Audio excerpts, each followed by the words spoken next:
You gotta do the Michael Butler voice, Zennie. Yeah. Hey, everybody. I was trying to do my impression of Jar Jar Binks on this lousy mic I've got. I'll get a boom mic or something like that, but whatever. Welcome. Yeah. Hey, everybody. I was trying to do my impression of Jar Jar Binks on this lousy mic I've got. I'll get a boom mic or something like that, but whatever.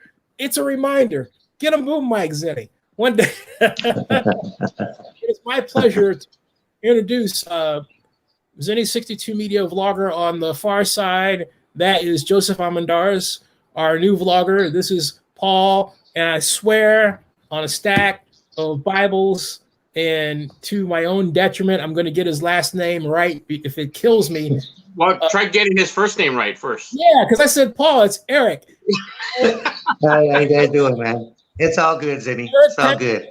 No, it's it's that brain, man. I'm Hey, I look like a Paul though, you know. So I'm going to bed at just a mess, man. It's like anyway, and then we have the pleasure of having no other than the man who goes by two great names, Raider and Mac. Raider Mac, how you doing?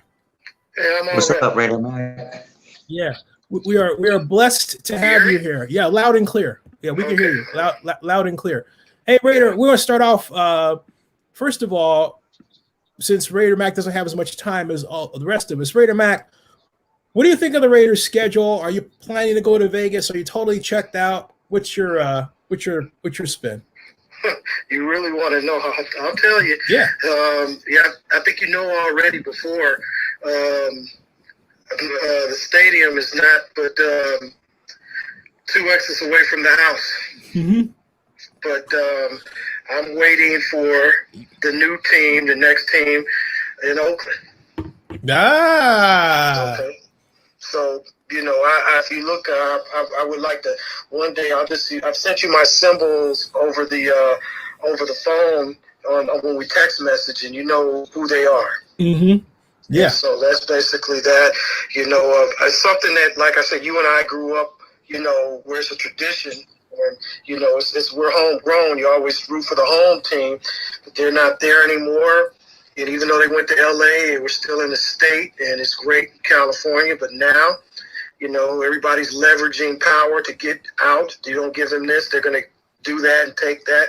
So I'm not going to play right now. I'm not going to, put into it. But, I will watch them on TV. I probably will go to away games, that I will do, but not in that stadium. Wow. What's your prognostication for the season?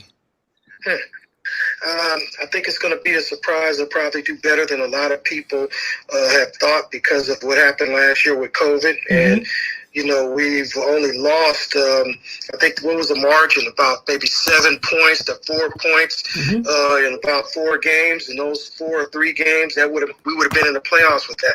So with the defense being improved, I think we probably will improve by, 3 or 4 more wins. Whoa! So you'll put us in. Wait. Let me think about that. Now we have a 17-game schedule. Yes. Okay. So are you adding the fact that we have that extra game? No. No, I'm not adding because that game is Chicago, right? Yeah. Well. No, it's the last game is going to be Chargers. There you go. Chargers. Excuse me. Okay. So yeah. Yeah, all right. They always do the division at the last, so yeah, it's gonna be a run, and I think the Chargers, they have my favorite player, which is Jared Cook, which is gonna be they're gonna try and make a statement, and air it out to him, and we have to stop him with the new improved safeties and linebackers that we have. So basically, you mean to tell me that they're gonna match their Cook with our Waller as opposed to the ultimate match? The ultimate would have been to keep Cook and you get Waller. Can you imagine those two on the same team? I agree completely. My gosh. It'll never happen again. No. Because the Ravens had Waller, and he was warming up. You know the story. And he was warming up, and he wasn't playing in the game. And, some of the Raiders officials said, hey, who is this guy? And we snagged him from them. Yep. Yeah. So now nobody will ever practice in front of us or warm up or anything else like that because they're fair game. Yeah, that's right. Hey, Raider Mac, I have a lot of friends that are like you that will watch a Raider game, but won't want to go to the stadium. So I completely understand where you're coming from. I have a lot of friends that are like that now too. So you're not the only one that thinks that like that. So. Yeah, well, there's what it is that like you guys, you have family and you have friends that are number one, and I have friends that say, hey man, you don't divorce your team and you don't get rid of your team, and I'm like saying, no, I didn't get rid of my team got rid of me. Right. So with that being said, I'm gonna lower the percentage down as far as if I would cry if they lost or something like that. I don't have to do that now. That's right. all. And stuff like that, but it's dialed down a little bit more because, like I said, Zennie and I, we have something in common where we're taking care of our parents and things like that, and other things go, you dial that up and things like that, and friends, and if I could donate or what have you, and donate to the channel because this is where the real media news is. When you talk about Trump, whether you like him or not, fake news is really out there. Yeah, if you want real news, I agree.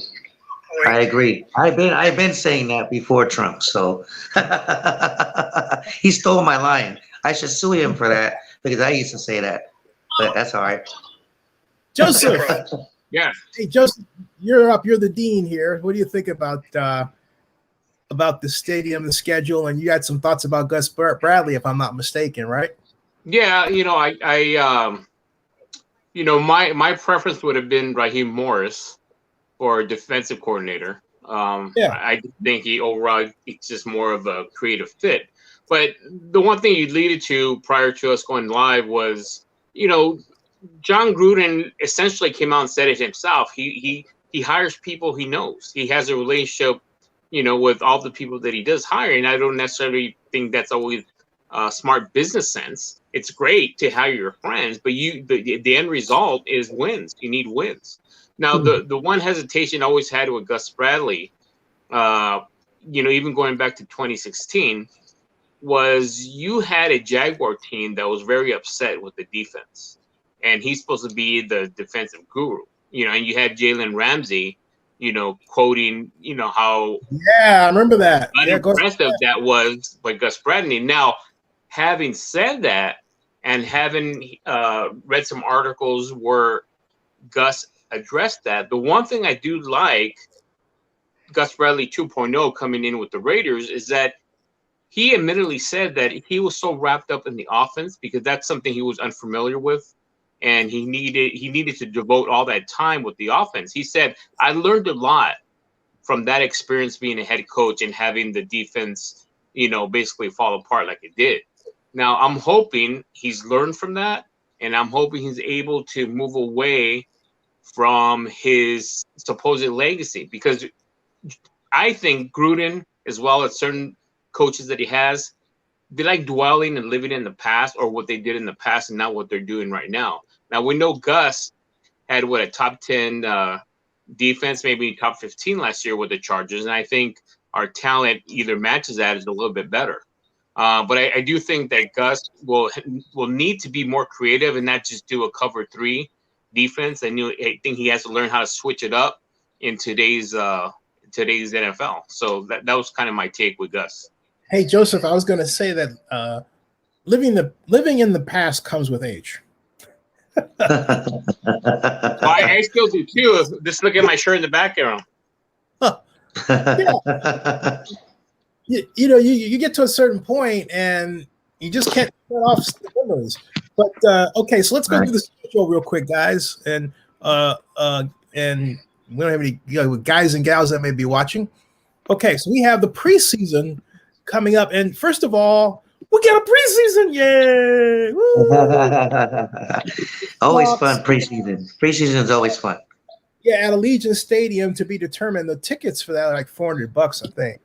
The Rams week 2 is at SoFi Stadium. Week 3 at the wait, stop the presses. It's back. The preseason contest that I worked to bring back to Oakland at the behest of the Oakland Raiders. Congratulations, Vinny. Thank you. The Niners Raiders preseason contest. Oh, It's wow. back. That's going to be fun. That's going to be fun. My family going to have fun with me. Oh, it's back. You ever go to those Raider matches? Of course. I went to every one of them. Uh-oh. What'd you think of every them? One of them. I'll say this, because I work in the city, and a lot of the people that we work with, we tailgate together, and it's more of media and news hype than what really went on at the stadium, and especially in Oakland. Yep. The only problems that happened was when they did the preseason media and news hype. Mm-hmm. No, you're absolutely right. I think, although I'll have to say, the game. I can remember only one time the game matched its hype, and that was when Steve Young was quarterbacking. Yes. Remember we sacked him, 6 times? I agree with that one. I mean, that was beautiful. But there is always like I said before, Zennie, like me, there's always a rivalry, even though the Raiders are gone now in Vegas. There still will always be a rivalry amongst Niner fans. I grew up around Niner fans, and we still draw at each other, and it's just like nothing has changed except for Raiders location. But that fan rivalry will always be there. Definitely. Can I bring something up coming from the Southern California perspective? I understand the rivalry between the 49ers and the Raiders. The same thing exists with the Rams and the Raiders, because when you go to, I'm excited for myself because the Raiders are coming back to LA to play the Rams in preseason. When the Raiders came in 2019 or 2018, they played in the LA Coliseum. The glory days for LA Raider fans was when they came and they played in the Coliseum. That's still their house. When the Raiders came, they took over the Coliseum, and everybody in the Coliseum, we knew this was going to happen. I mean, and that's the same thing, is that intense rivalry, because you got to remember, the Rams abandoned LA and left not only to Anaheim, but then St. Louis. So the Raiders came in, and the Raiders to this day still hold that distinction. That's the only LA team to ever win a Super Bowl. Yeah, there's really 2 cities that the Raiders belong in, and that's either Oakland or LA. And LA will always be a Raider town. And definitely, LA's always a Raider town. Is that to say, how far, in your view, does Las Vegas have to go before it's considered truly a Raider town? I say Super Bowl. Super Bowl.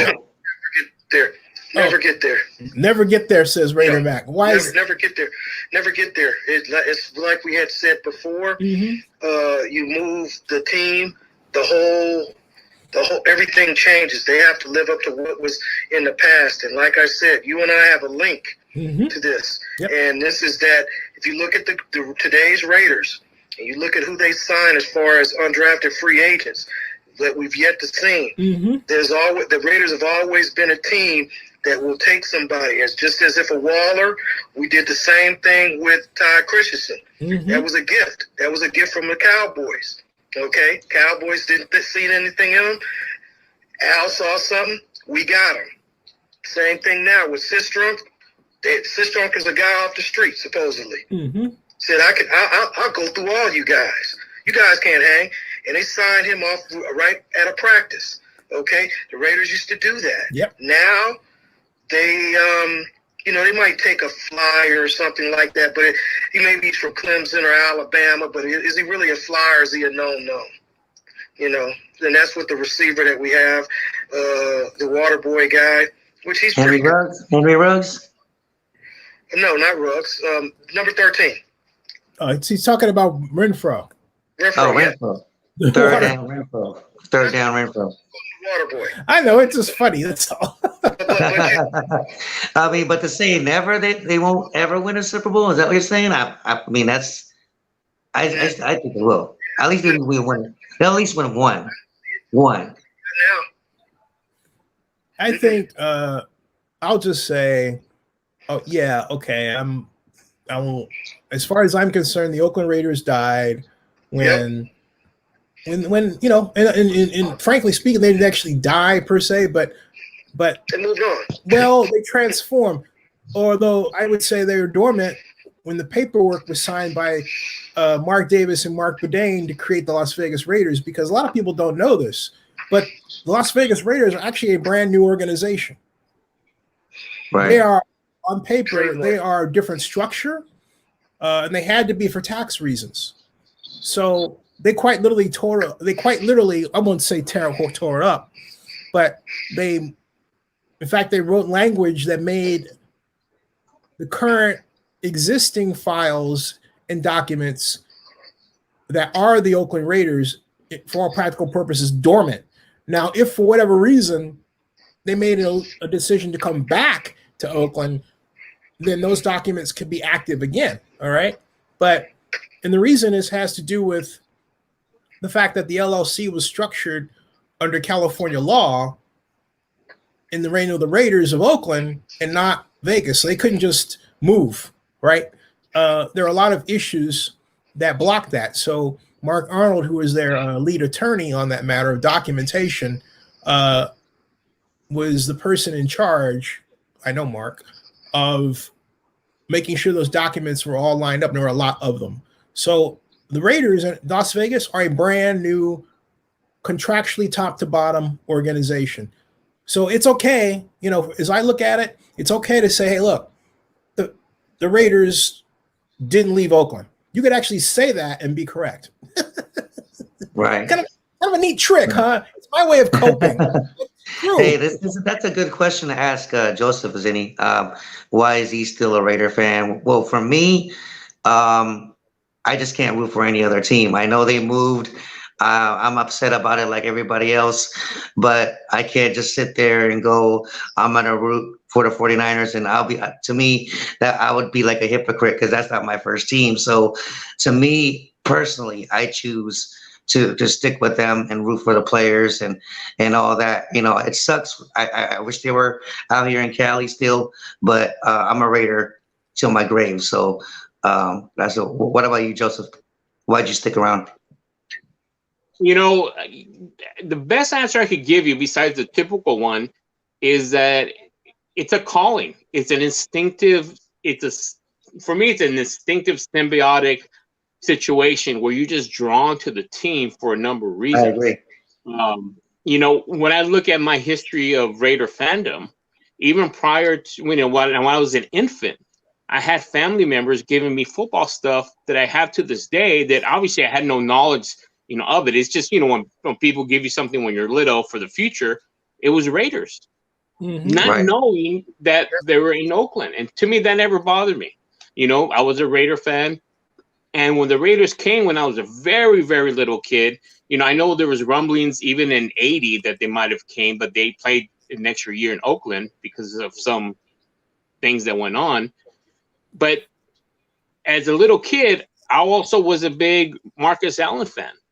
And when he went to the Raiders, that just solidified everything.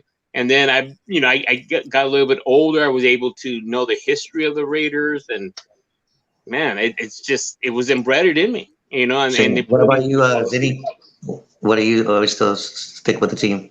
I think because I'll just say it. When I look at Allegiant Stadium,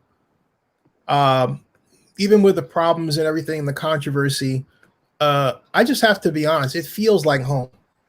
I agree. It just does. And the reason it feels like home isn't so much the colors as the people that made it, and that's Mark. They did there what they wanted to do in Oakland. Layout, and in terms of configuration, in terms of feel. And so that's why, to me, and when I looked at it, I thought, God, man, if I walk into that, I'm probably going to wind up crying because it just feels like I would be in Oakland. All right. That's so. Isn't it a bittersweet feeling, right? Like you wish it would happen out here, but then you realize even Al Davis right now would probably be smiling and going, man, I finally got a stadium, Well, so there's a certain impatience, though, that, I don't want to belabor the point because, but we didn't know what we were doing. And the number one thing we didn't do was we didn't, as unlike past administrations, we didn't marshal the business community to help. You know, Right. we didn't have a task force, excuse me, that said, hey, you know, we'll be your ambassadors, your financiers, your posse, right? The mayor, her staff inside doing it. And not only that, I'll just be blunt. She tried to make a sort of political statement by having people as her representatives who had no experience at all in dealing with the NFL or stadium financing. Claudia, who was a chief administrative officer at the time, she wasn't chief, she was assistant CAO and CEO for a point, but Claudia Capio was at one point the point person, and Claudia was clearly not in her element. You know, she's a land use person, not familiar with the kind of nuances of stadium finance and relationship between stadium finance and public finance and government, and where the NFL begins and where the team ends and where the team begins and the city and all that stuff. Okay. She had no experience in it. And it was more like Libby was interested in proving a political point that she could have a certain type of person involved as her point person, rather than a person who really was qualified, who knowledgeable to do that specific job. It takes a certain skill and background to do that. And you've got to have somebody in there that's got some familiarity with either the Raiders or the NFL or both, and the elected officials. And yes, I say this all the time. I don't know why they don't reach out to you. Libby did not. They need to. She should have reached out to you. Probably never will. And my point is that I've got Zennie62 Media, and from my position, I can sit back and basically monetize my observations, which I think is a neat place to be in. So hey, I'm happy. You know, my mom is happy. I'm here for her. And if someone had come along and said, "Hey, can you do X and B and Y?" I would have to say, you know, my mom comes first, and everything that I do weighs around that. Or I feel like, you know, quite literally, I would be punished by the man upstairs, and rightly so. You know, you cannot. But you know, you're a person I could tell when I first watched your channel that you get things done, and I just don't know why people wouldn't lean on you more for your knowledge, and I think that's lacking right now. People don't like a black guy that basically comes up and says, "Hey, look, I know more." A lot of people don't, even like black folks, like a black guy.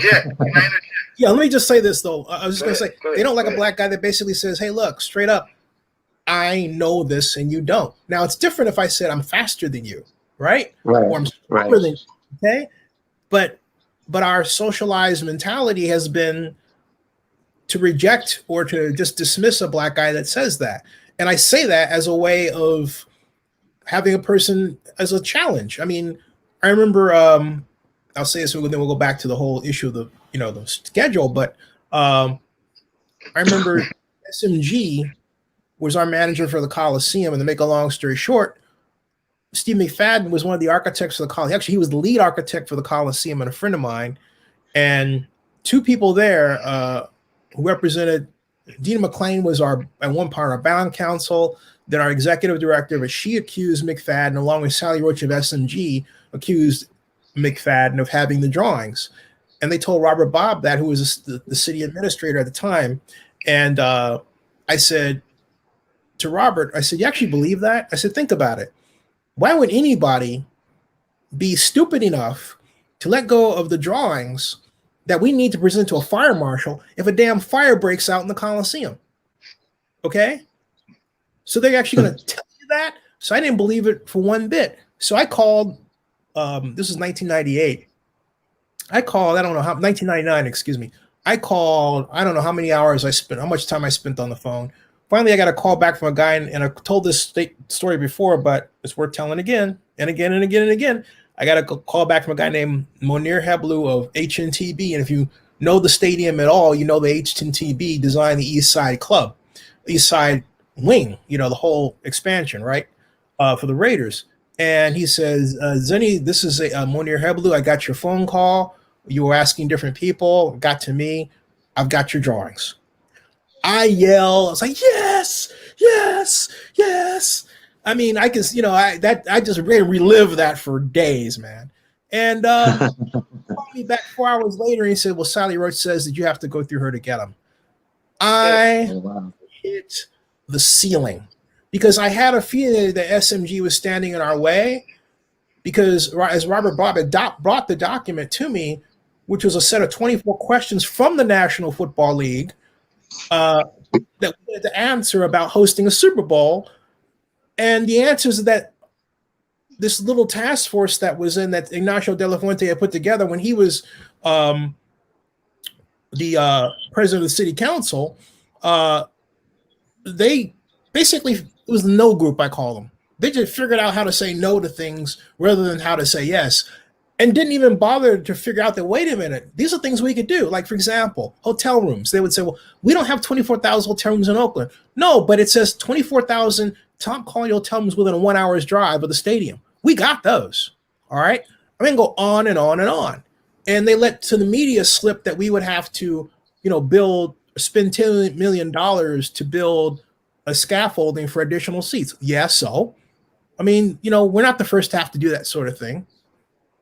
It's a matter of thought, right? So when I came in, I called Joe Brown because Joe remembered me from when I was working with Al Locasal to bring back the preseason game, and there are two people that Mr. Locasal asked me to get to know. One of them was Joe Brown, who is the executive vice president for government affairs, and the other was the executive vice president for football operations, a guy they were grooming to be commissioner, and that was Roger Goodell. And so later I called Joe, this is now 1999, and fast forward from 1996. And so I said, hey, Joe, remember me? He goes, yeah, I remember you. How you doing? It's fine. I said, look, I've been assigned to find out where we were at the Super Bowl. He goes, you're behind the 8 ball. And I said, what do we have to do? And he says, you need to get an answer to me of all of our bid book questions in 8 days. Do you know how many bid book questions there were? No. 300. Wow. I answered every single one of those blankety blanks, and I did it in 8 days. Okay. Wow. That's remarkable. And that's the story that's not been told. Only lower accounts got part of the story right after I quit because Jerry Brown tried to fire me when she said that I put the whole thing on my back without any help. Single-handedly is what she used on a front page article. Okay. And she's the only, that's why I always talk about, white media and perceptions. No one else picked that up and said, well, hey, let's talk to Zennie. That's sad. Very sad. So, my point, and that's what fueled me to create what I'm doing today because of that, I don't know if you want to call it trauma, whatever you want to call it, but whatever it is that's done to me, it fueled, it made me angry in a constructive way. Right. It's not going to take this guy and shut him down because you don't want to hear a black voice. Too bad. So, you can go cry, complain, accuse me. Hey, when it comes down to it, too, those any people just don't like to be proved wrong either, even if it's whatever. Right. People don't like to be proved wrong either. Though, it's all for the good of a lot of people. And my point is that Oakland has a lot of failures like that, where they've chased a lot of good people out of town. And they've chased a lot of commerce out of town because of the culture, and they don't do anything about the culture. And I say this as a person who still, has my apartment there, rent paid and all that stuff. We have a cultural problem in Oakland where we don't we don't have the will and the initiative to complete big projects. And so this is a real litmus test right now because the mayor is very close to blowing it, but also the A's are too. The only thing that Oakland's got going for it right now is the fact that the A's really have nowhere else to go. You heard it from me. The A's have nowhere else to go. There's nobody in Las Vegas. I think I said that to you the other day, that the A's right now don't have no home. And you know what? I point the finger at the ownership right now. For the A's, if you really say you love the fans there, just like I said that about Mark Davis, but if you really say that you love the fans there, you would do everything in your power to stay right now because you have no home, and the owner for the A's could do that, and he could do that right now if he wanted to. Hey, shout out to Sean Watts with a 50 burger up there for us, man. Splitting with, and so it's that. Thank you very much, man. That was very. And I said that about Mark Davis too. You know, when they left, you know, I said if you really love the fans, you would have, you know, worked with the city as well. But I'm saying that about the A's ownership right now too as well. So yeah, it's a long way to go. So I think, you know, getting back to this all how we got here was when I saw the Niners. When actually, I was also looking for a video about. I believe I have a video of a fight that broke out at Campbell's. I've been in a few of those, and the Niners and Raider games. Yep. Yeah. I wasn't in them, but I've been around it. Yeah, that's what I'm talking about. It's like, you know, Candlestick. That was a Candlestick, and that it was to the point where, I mean, you had dudes that looked like they just came there roided up, and they didn't care about football, which. It's not funny, but it's see, yeah, that's what bothered me, Raider Mac. It's like, wait a minute, this is your money culture, and they just like hanging out in the gym, getting roided up, and it's kind of like, hey Zennie, it's kind of like the Dodgers and the Giants rivalry. It's still a rivalry, you know. Dodgers and Giants fans still brawl, and you know it's. Will they bring that ball to Candlestick? Will they bring that brawl to the Niners Stadium this time? All right. Yeah, well, you can't blame Oakland, right? I mean, go ahead, Raider Mac. It's a curfew. It has to be done by 11. Hey, there you go, man. Hey, wasn't Jed York somebody who came out and said that he didn't want Niner and Raider games because it's too violent a long time ago? When Jed York came out and said that. Yeah, he did. You know, but I was right there with him because it was getting out of hand, man. It was like, what is going on? There's a point being fans as fan. I mean, I don't fight any of my family members because they're Niner fans. We joke around. We never come to a part where we want to go fight each other. It's like, it's ridiculous. It's, you know, we don't get paid from these teams. So I completely agree, you know. So, okay. So having said all that, Raiders Niners preseason, I'm going to give this one to the Raiders. I think the Raiders are going to walk in there. I think I want to make a statement just because they're truly the out-of-towners. I think I want to punk the host Niners and leave them a visible impression on their head. That's what I think. I give them that game too. I say it's going to be close. It could be close. We're probably going to see Mariota in that game. Raiders probably 21-17. I say the score for that Joseph, game. You. Mr. Armendariz. Yes. What do you think? It's going to be an interesting game. I think depending on who's going to be playing, obviously, you know, if it's a first game, they might play Derek and maybe the first stringers in the first quarter. I would say the advantage might be the 49ers, but I'm going with the Raiders to come up and win. I'd say 14, I think 14-10. Maybe they'll win, but I mean, there'll be a field goal in there. Waiter Mac, what Close game. I can't give a score. I can only say that it'd be really a real big hype because of the Niners' #1 draft pick quarterback. And, you know, are they going to do some boots? Are they going to do some ROPs? Well, you know, that's on play. And, you know, it's going to be our defense versus him. Yeah. And, you know, you want to protect Carr, you know, we want to protect Mariota. We're going to get a dose of him. But it's also who's our third string and fourth string quarterbacks.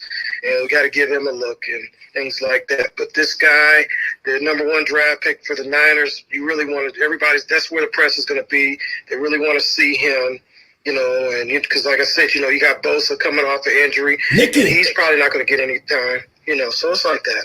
I like Nick Book's most of that Trump fan. I got to talk to him about that some more.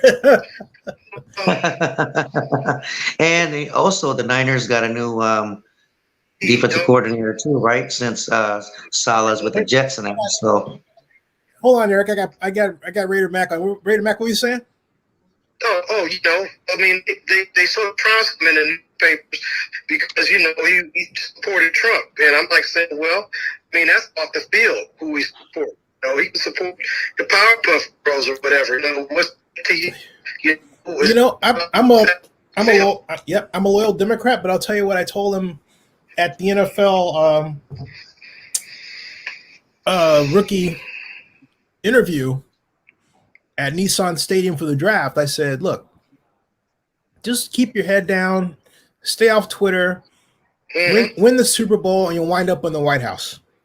So just, you know, he started smiling. I said, but it's true. I said, you know what? At the end of the day, this is your playground. And, you know, it's just, I said, remember, learn how to cultivate power. That's what this is all about. I said, you've got what you want. You don't need to go out there blabbing about it unless you're going to make money from it. So that was it. And look at him now. You know? So he's you know, that's where he's at. All right. So before we move on, I want to share something with you all that is it goes back to 2011 video I made, and it's along the topic that we were discussing, and it has to do with basically, you know, how I perceive what was going on then, because these fights were bad. I mean, I cannot belabor the point of how bad these fights were. And so for that reason, I present to you this video that I made. I'll skip here. This is August 21st, 2011.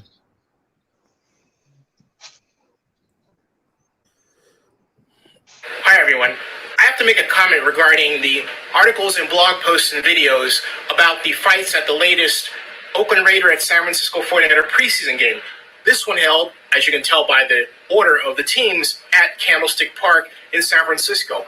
First of all, Oakland Mayor Gene Kwan and San Francisco Mayor Ed Lee are pointing to gangs as the reason for these fights. It has nothing to do with gangs. It's the society at large. I have been to both games, and I have a rule. When I go to Raiders games, I buy a club ticket because the people are far better behaved. But when I go back down to see my godparents who sit down the lower bowl area, I have a great time. The people I'm referring to are living, by the way. FYI. The mayor of Oakland. I don't see fights break out anywhere near as much as when I go to the 49er games, be it preseason or regular season. It doesn't have to be a game against the Oakland Raiders. The San Francisco 49ers fan base of today is far more violent than the Oakland Raiders fan base of today. I will state that again. The 49er fans are more violent than the Raider fans. I went to a number of 49er games, and you see packs of 49er male fans walking around looking to get into trouble. But you even have women who are just loaded drunk looking to get into some sort of situation with someone. That's my video right there. There's a case with this lady right here, who obviously, we'll take a look at this quick video.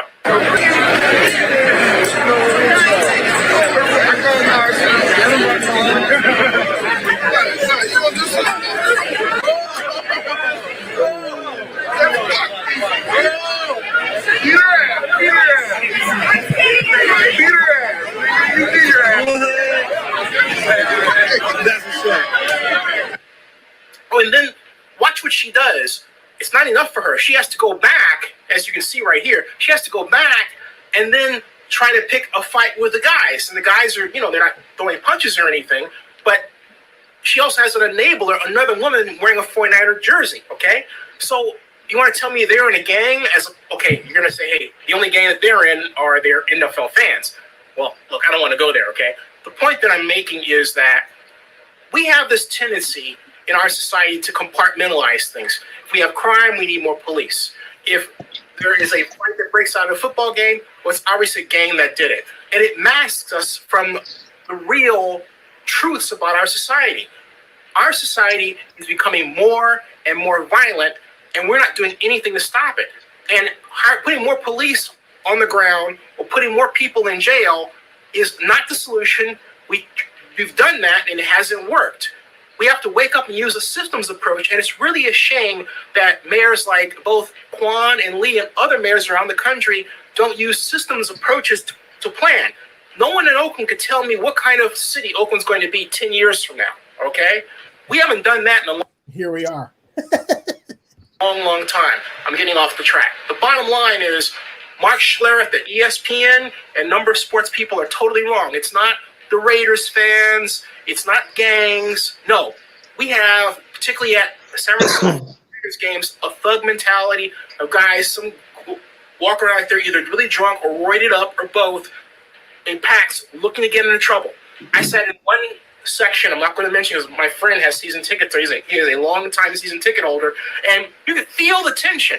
People just looking to get into a disagreement with each other about the 49ers versus, in this case, the Detroit Lions. You know, enough is enough. Will a new stadium solve the problem? I don't know. Maybe. That could be part of it. Stay tuned. Oh, and follow me on Twitter, ZENNIE62, and subscribe to me here on YouTube and other video channels like Blip TV. Okay, so there you go. See? So that, but I took video I made at the contest and mixed it in with other things. That girl was drunk. Hey, Zennie, I think I'm frozen. Are you guys frozen? No. No. Hey, Eric, when that happens to you, go out and come back in. Okay. Let me go out and then come back in. Okay, cool. Yeah. Yeah, so that's what I'm saying. I haven't seen that in years. But I had to bring it back because she was going around and that's what people get liquored up and that's what they do. And I don't know if you remember this, Raider Mac. Remember when they stopped serving beer after the third quarter? Yes, I remember that, but I'll even give you even further info. And that is even for the last, 5 years when they were in Oakland, yep. If you go early to the game, I'm talking, when you're tailgating and you're there for like 2, 3, 4 hours, mm-hmm. What they do is that when you go across from the bridge where the BART station is and you're going towards the Coliseum, mm-hmm. If you look past the railroad tracks and to your left where the buses are, that is also where the undercover police officers are. Yeah. And what they do is that they put people in Niner jerseys or whatever jersey, the away team, and, they walk around. And if you happen to interact with these people in the wrong way, well, you're busted. I've seen it. I've seen this. I mean, it's a fact. They eat early because then they're out and they're just walking around. Because the tailgates were great in Oakland. That's what I went. Majority of the time and things like that. But like I said, if you happen to assault one of these officers undercover with another jersey on, a person they're undercover police. Yep. They do that all the time. No, I remember they are undercover because they were also out there trying to stop ticket scalpers. Yeah. Oh yeah, anything. They alert the uniforms. If somebody's smoking something in the car, they'll do the signal, and the police will magically, appear mm-hmm. and different things. Illicit things, what have you. But that's another story. But yeah, I used to see that. Because Detroit, they're not our rivals. Okay, the Falcons are not our rivals. And even if they are your rivals, everybody has a right to, watch the game in peace. Let me just interject this. When I am in Vegas and I just happen to be around the Vegas people at large, saying I just hope that there's none of those fans from Oakland going to come to the stadium. They have that, type of idea in their head that we're thugs and, we're going to come in and tear up stuff. And, it's like, oh, yeah, you're the righteous town. You never had anything. Now you got a ready-made championship team that has to win a championship to be legit. I will say I'm looking forward to this season because as a person who's a fan of Las Vegas, and I have been, I'm not going to get off being a fan because no problem. Because we've been visitors there. I've covered CES for 10 years. I've always looked at Las Vegas as the adult, not more than the adult Disneyland, but I call it the adult Epcot. Epcot is the experimental prototype community of tomorrow. And I see Las Vegas as truly that, because you can go there and you can build something real quick. Like, let's take Jackie Robinson, who got the approval to build his 22,000 seat arena in Vegas. Now, does he have the financing? No, not yet.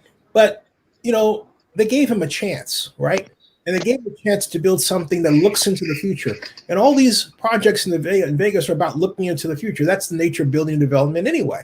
I've always admired that kind of city, even if its planning was a little rough here and there, which in Vegas is, no question about it. But we want to improve. And so I say all that basically to say this: the people there need a year where they come back economically. They need billions and billions of dollars of help for what's happened, because the Trump administration promised to give them billions and billions of dollars of help and didn't do that. A lot of good people that I've seen for years at CES who depend on the meetings, incentives, and entertainment industry, and meetings, incentives, conventions, and entertainment industry, the MICE industry, for their livelihood. That's Vegas all over. And Trump didn't follow through on his promise. It was really sad. So now it's a chance for the Biden administration to really do what the Trump administration did not do in helping Las Vegas. What Las Vegas went through is just shameful. Absolutely. And then on top of that, had to suffer from a quite little cutoff coming over from Asia. But I say all that to say this: I think the game that's going to signal the return of Las Vegas is the Ravens game. When the Ravens come to town, quarterbacked by Lamar Jackson. Folks, we're going to find out early on what kind of team the Raiders are, because if they blow it out here, man, it's going to be a real downer, and that's going to mark the entire season. What say the rest of you all? Yes, I agree. I mean, it's a primetime game at that, and that's really going to put Gus Bradley to the test, especially to see how he handles an explosive offense like Lamar Jackson and the Ravens have. And they're gonna, like you said, they're gonna be tested in that game. We're gonna see if the defense is gonna be ready. That is a good test to start the season, I would say. Joseph, I didn't see. There were two of you, and I was trying to make out which one was real.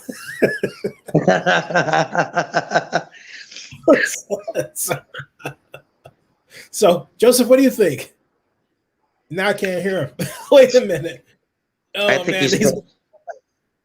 he's frozen. He's frozen. Hey, Joseph, come on back out. Excuse me. Go on back out, and then come on back in.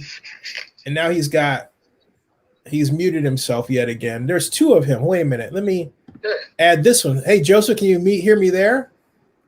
I can hear you, but I'm going to try to log off because it's the app that's giving problems. Oh, right on. Okay, we'll be here. All right. Okay. Yeah. So the Ravens predictions. I say I'm going to go off my. Oh, go ahead. Go ahead, Vinny. I want Raider Mac to go first out of respect for his time there. Sorry, Raider Mac. Go ahead.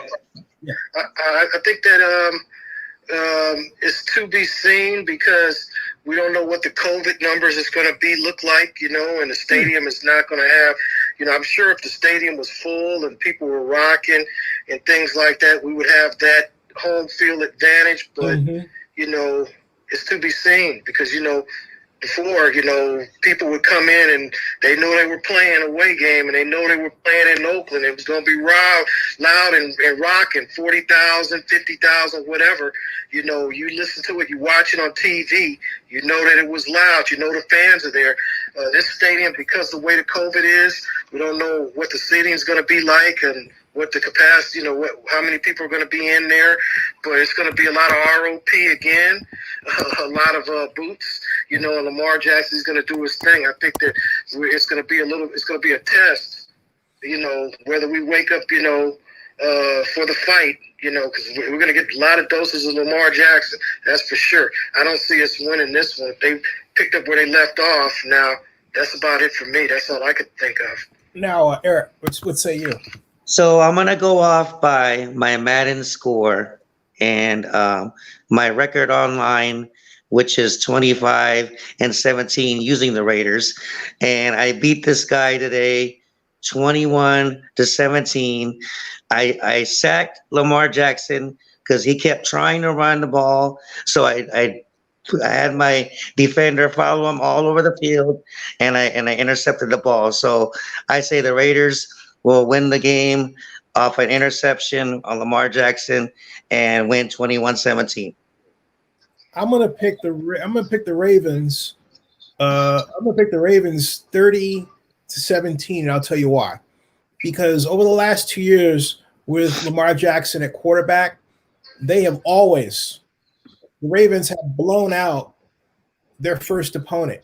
They did it 2 years ago when they played the Jacksonville Jaguars. It was 59 to 59-10 against the Dolphins. Excuse me. Yep. Yeah, a 59. And Lamar Jackson threw 5 touchdown passes, and everyone was raving about, oh my God, he can throw. Well, yeah, okay. And I remember that game too. And then they came out last year against the Browns and they clobbered them 38-8. So I mean, I don't need a third round of this sort of thing. Right. They are fast starters out of the gate, and you've got to prove it. And that's why I say this is the Raiders' prove it game. They're not going up against just anybody.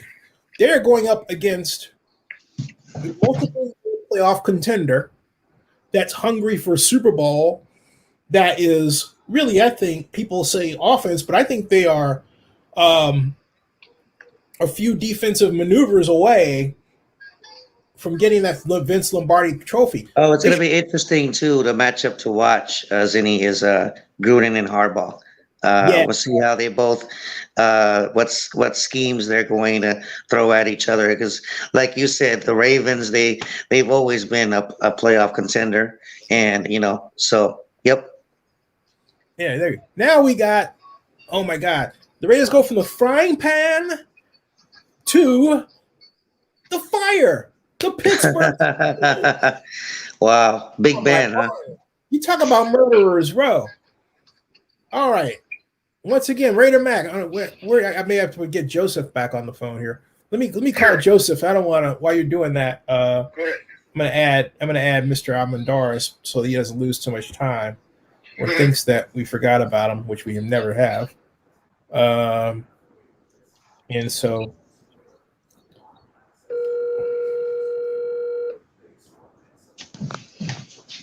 hey, Joseph. Whoops. Your call has been forwarded to an automatic voice message. Oh, wait, here he comes. Never mind. Okay. I'll let him. 05 is not available. All right, so let me get Raider Mac back. Okay. Here's and I will. All right, so we've got that. All right, Joseph. Yes. Now we can hear you. All right. Let's say you. You know what? Ironically, I can't even hear you. I could barely hear you. And there has to be something wrong with the app, because my phone's charged and I have the volume all the way up. All but right. You're coming in like a whisper. Okay, but all that aside, Ravens, Raiders, what say you? Well, that's going to be an interesting matchup. I think this, as you alluded to before I got disconnected, it's going to solidify how the season may go. I think because what you're going to have is you're going to have 3 preseasons of a new work defense under Gus Bradley. And so what I think you're going to see how the caveat for me saying that I would always they new personnel. I think it's going to take a bit of what we're going to see, but there's going to be indications in the first game, whether or not his cover 3 offense is going to be successful. And it's going to be an interesting game. I got to think the hype of the Raiders being in the stadium finally is going to give the edge to the Raiders. I won't predict the score, but I give the edge to the Raiders against the Ravens. You know, I want to say something about that whole stadium thing. I think it fires some teams up to clobber them because they come in and it's like, ooh, shiny stadium. Ooh, you know, it's Vegas. Ooh, it's the lights. Ooh, let's kick their butts. And they do. So I'm sorry. That can also turn against you too. You're definitely right, Zennie. I need to laugh at my own jokes, but it was funny. So it's Hey, Joseph, I predicted Raiders 21-17. I'm going off my Madden score. So that's my prediction right there. Right, so I got the Steelers beating the Raiders. Yeah, I got the Steelers beating the Raiders in a close one. So, okay, so we start out 0-2. Anybody else for the Steelers? I got them losing that one too. It's going to be a close game, but I think Ben is going to be fired up to play after all that stuff about him during the offseason as well last year. So I think it's going to be 27-24. Steelers win that one. And okay, so Raider Mac, you said no, right? Yes. Okay. In other words, Steelers are going to win. Joseph, what you say? No. The Raiders will win this. Oh, the Raiders will be okay because you never go against the Steelers. Well, I think for the last couple of years, basically the Steelers have not beaten us. That's true. Okay. That's true. And the other thing is that you have to look. This is a prove it game again because what you have is Bradley has to earn some money with this retooled defensive line that's going to stop a Bay Area native, Najee Harris. Mm-hmm. Going to get a big dosage of him, and that's going to be a test. We're going to have to baptize him. Are we going to take him? Or are we going to set the tone and give him a taste of what the NFL is? Yeah. Because you're not playing behind a monster Alabama offensive line. You're playing it up with a suspect Steeler line, and they don't have confidence. So just remember that. It's our defense versus their O-line. Okay? Yeah. Joseph? Yeah, if this was a regular week, we're going to be facing the Steelers on a short week. If we didn't have the Steelers on a short week, I would give the edge to the Raiders. I think coming off Monday Night Football game, the Steelers are going to be well prepared and ready for the Raiders. I give a slight edge to the Steelers, but my hopes is the Raiders will win that game. So we've got so there we go, folks. Now we've got next the Dolphins, and here's where I think the Dolphins coming to the scene of thank you. I thank you. I mean, thank you. I really believe. I think this is where the Raiders really get it together and iron out their defensive kinks and combine it with a great offensive stand. I think they come out with their first victory. Raider Mac? Yes. I think so. It's going to be more than just a field goal, this one. And, even though you have Fitz is not there anymore. Nope. Fitz is not going to just, hurl the ball up. It's not going to happen. So, we're going to have a dose of Tua. We're going to have to stop him. I'm sorry, that was a funny game. Yeah, well, that was one of the only games that I watched because I'm still, in my mood, and I watched it, and that's what happened. I said, no wonder. Why did I do this? Why am I doing this to myself? That was the only game that and then Key comes in. He's got a face mask. He's got the Fitz helmet halfway off, and he threw and made a completion. I was like, okay, all right. And then I'm looking at Gruden's face, and I'm like, well, wow, Gruden, Key's not there anymore, and we have Aguilar who threw a fit and, rage, and he's not there anymore.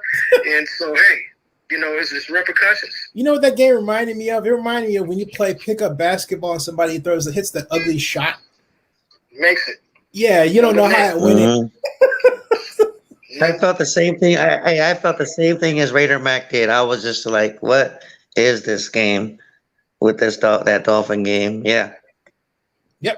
Joseph, what say you? So, this game, I think we're coming off the Steelers' potential loss, and I think they bounce back against Miami.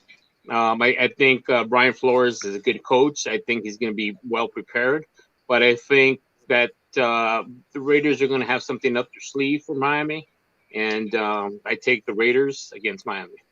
Yeah, no, Brian Flores is an excellent coach. This could be the year he sends them to the Super Bowl, but I just have a feeling that there's a little bit of, you know what, you're coming back home to my place, I'm going to get you this time mentality the Raiders are going to bring to that game. Now we have I agree. Chargers. And I was about to sing San Diego, Wow. but I can't sing that anymore. And I cannot bring myself First division game. Yep, first division game. One second. Yeah, the game that we're supposedly ready for. Raider Mac, what do you think about the Chargers hosting the geez Louise, I'm about to the LV Raiders? No problem. It's no problem. Hey, all these new names, I just want to make 2 points. And that's that the last time we played them at their home, it was we won it in the last minute, am I right? Yes, sir. Okay. And so now you have Bradley, he has to make a statement once again and keep the defense, tight. And then Gruden has to make a statement as well. And then their coach has to make a statement. But I know you're having trouble just like everybody else. Even Gruden, is he going to wear the Oakland hat? Is he going to wear the Vegas hat? Okay, is he going to step up again? We don't know. That's one. The other thing is, and I'm just going to leave it because it's time short, and just leave you to ponder this. Yes, sir. With St. Louis, San Diego, and Oakland, why not add another division of all the teams that were out, things like that, and add another team since they want to expand to Mexico and Canada, things like that.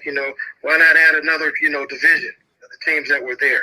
And that's that. But I see us beating San Diego as well. I think Bradley's going to come in and he's make them, wish that, hey, we shouldn't have let him go, things like that. So that's where I'm at with that. All right, Eric. Yeah, I agree with Raider Mac. It's going to be a revenge game for Bradley, kind of, because the Chargers let him go. And I think he's going to be extra motivated to go up against the Chargers and show why the Raiders brought him over there to coach that defense. And I actually think the defense is going to have a good game. Probably get after their Herbert a couple of times in that game, maybe 4 or 5 sacks. And, they got a new coach as well. He's not, he's new to the system, so they're going to be learning a new system under him. So I think the Raiders take that one. Joseph. Yes, well, as you can tell how I feel about the Chargers. Oh, wait, well, let's get it. See if we can get it. If at all there you possible. go. Hold on a second. So, what is that? Okay. Fake LA. Hold on a second. The fake LA. and I wear this. And check this out. I wear this at all the Charger games. So are you planning to actually wear that? Are you gonna wear that? I hope it's just for vlogging purposes, like you want to make a little extra, No, I wore it every game that I went to when I went to go see him in Carson. Wow, what was the reaction? They're not gonna do nothing. I'm a Raider.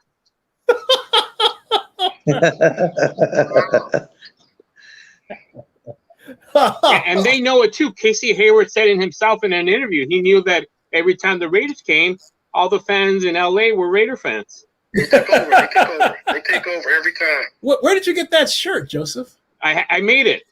Wait, hold it up. Are you selling them?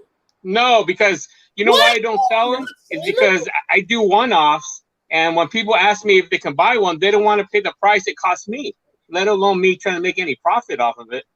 So wait. So what did it cost you? We know what you should sell through Zennie62 Media. So what did it cost you to make it? Over $22, like $25, and for me to make any profit, I would definitely buy one. I would have to sell for like $30. Oh, sure. Okay, you know what? We can talk about putting it on Teespring and put them up for sale. You know, we'll discuss percentage if you're open. I don't want to do the deal right here, but that's we can talk about it. Cool. All right. Yeah. Hey, you got your first customer right here because I would rock that. I ain't scared. I hope when I go to when the Chargers play in January in Vegas, I plan to hopefully go and wear that shirt, the same shirt. There you go. There you go. Yes, we should talk about that. Now, onward and upward through the fog, as it were. Moving to week 5, we have the Chicago Bears. The Chicago Bears suddenly be on the cusp of becoming one of America's teams because they have Justin Fields. Just throw that in there. Okay, Raider Mac, Chicago Bears, and they're coming to Allegiant Stadium. Are the Bears? Okay, I think it's a watershed game for Khalil Mack once again, and maybe cousin to come in and his brother come in and play as well. You know, other than that, I can't call it as far as the quarterbacks go because we don't know. I mean, if the Red Rifle's going to be able to, you know, if he's going to have that job or is he going to lose it or what have you, who's going to play? Is Foles still there? Yep. Will he be there? We don't know. It's a triple threat on the QB position, so I can't call it. It's not looking good. All right. And I'm going to drop off. I have to go. And I enjoy you guys. Yeah. And hope to do this again.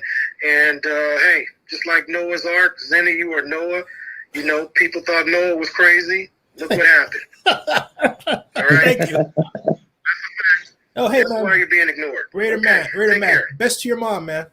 The same to yours. Take care, everybody. Yeah, Take care, everybody. See you, man. Later, Raider Mac. That's Raider Mac. He's one of the best. So, Chicago Bears. Eric, what do you think? I got the Raiders, of course, winning this one.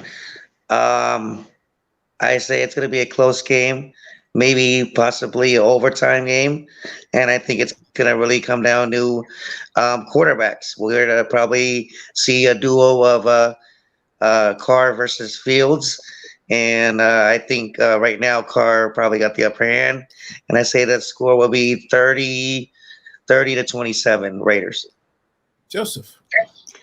Well, coming off the Raider home game in LA and playing the Chicago Bears, this is a toss-up for me because I really do think that it's going to be Khalil Mack's, you know, revenge game, so to speak, and, you know, after leaving the Raiders. And I think it's also a revenge game for the team that lost against the Raiders, which nobody expected when they played in London. So it's going to be a tough haul, but considering that they don't have a quarterback, and if our defense improves, I would give the edge to the Raiders. But right now, as it stands, I would say it's a toss-up, but I'll give the edge to the Raiders coming in after a win from Monday Night Football. Now, the Bears, to me, are an interesting anomaly and very difficult right now for me to crystal ball. But I will say this based on their draft. The team is definitely faster. And I have a difficult time evaluating teams this year based strictly on what they did last year because last year was so crazy. So this is going to be my toss-up game. I can't crystal ball it. I can't. There's a part of me that thinks if Justin Fields plays, he could be so much a tendency breaker because they don't have any film on him that it could wreck the Raiders' game plan. On the other hand, yeah, the scenario may play out that he doesn't play and you get somebody they're familiar with like Nick Foles, and by this time in the season, we'll have some idea where the Bears are at anyway. So it's a toss-up. And I know that sounds, but hey, look, there's no rule against picking a toss-up. This is my toss-up game. It's hard to crystal ball for me here. And so we got your view, Eric, and we got your view, right, Joe? Yeah. Okay, I want to make sure. Yep. Sometimes I'm notorious for forgetting which term person. The Denver Broncos. All right, Eric, what do you think? Rivalry game, division game. Oh man. So with the Broncos, whether Aaron Rodgers is on the team or not, when we play them, there's always a close game with the Broncos, just like it is everybody else in our division. But I'm not too much sold on Locke. So I'm gonna go ahead and actually pick the Raiders to get their second division win and beat the Broncos, probably in a close game as well.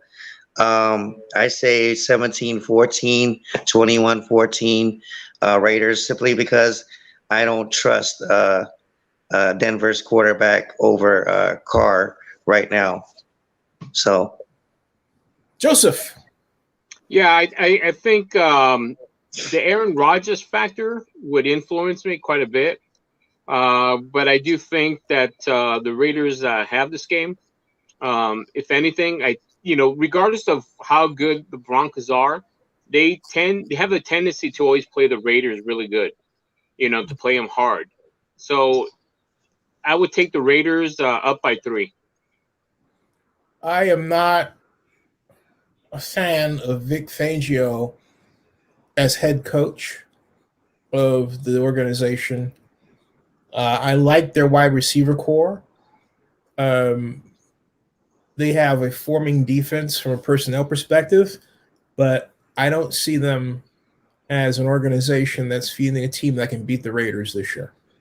So I think I feel that the Raiders will walk in the Mile High and walk out with a big win.